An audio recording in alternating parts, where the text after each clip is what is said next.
In the name of Allah, may peace and salutations be upon the Prophet, upon his family and companions to the day of resurrection, to proceed on the authority of Abil Abbas, Sahl bin Sa'ad al-Sa'adi, may Allah be pleased with him, who said, a man came to the Prophet, peace and blessings of Allah be upon him, and said, O Messenger of Allah, direct me to an act which, if I do, it will cause Allah to love me and the people to love me. So he, peace and blessings be upon him, said, renounce the world and Allah will love you, and renounce what the people possess and the people will love you. A Hasan, good hadith reported by Ibn Majah and others with good chains of narration. So in this hadith, a man came to the Prophet, peace and blessings be upon him. And the name of this man, this individual, it wasn't given in the narration. And this is because it's not needed. It doesn't add any benefit, and the emphasis here is knowledge of the ruling, the resulting ruling, and knowledge of the matter that was being asked about. This is where the emphasis of this hadith is. So he asked the Prophet, peace and blessings be upon him, to direct him to an action which, if he does, it would lead to Allah's love and the people's love.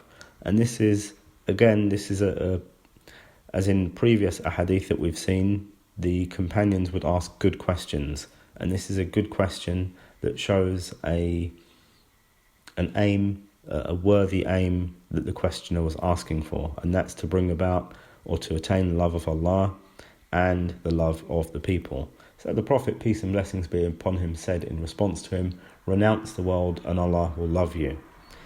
So renounce the world, i.e.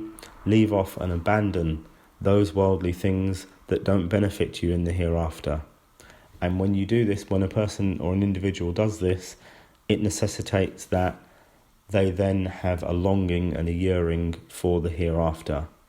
Because the dunya, the life of this world, and the life of the hereafter, they are two opposites. So if an individual leans to one or abstains from one, then they desire the other. If an individual leaves off one and abstains from one, then they desire the other. So this is the benefit that we get here. Also, the Prophet, peace and blessings be upon him, said, renounce what the people possess and the people will love you. So an individual doesn't seek what's in the people's hands, nor do they desire what the people have. And they don't ask the people what they have either, because this is something that individuals don't like. It makes an individual hated to people, that they are interested so much in what they earn and what they have, and they are jealous over material possessions of the world. And from the benefits of this hadith, we attain again the enthusiasm of the companions of the Prophet, peace and blessings be upon him, in doing those things that benefited them. From the benefits is that it's human nature for an individual to want Allah to love them and to want the people to love them also. From the benefits of the hadith, the narration, we see that whosoever abstains from the worldly life, Allah will love that person, because, as we said, the abstaining from the worldly life necessitates a longing for the hereafter. And the meaning of abstaining from the worldly life is preceded, and that it's leaving off that which doesn't benefit in the hereafter.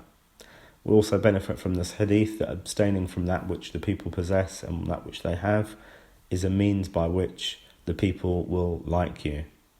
We also benefit from this hadith that being greedy about the worldly life and longing for it and being connected to it strongly is a reason for attaining the anger of Allah subhanahu wa ta'ala. And Allah knows best. And may peace and salutations be upon the Prophet and upon his companions and followers to the day of resurrection.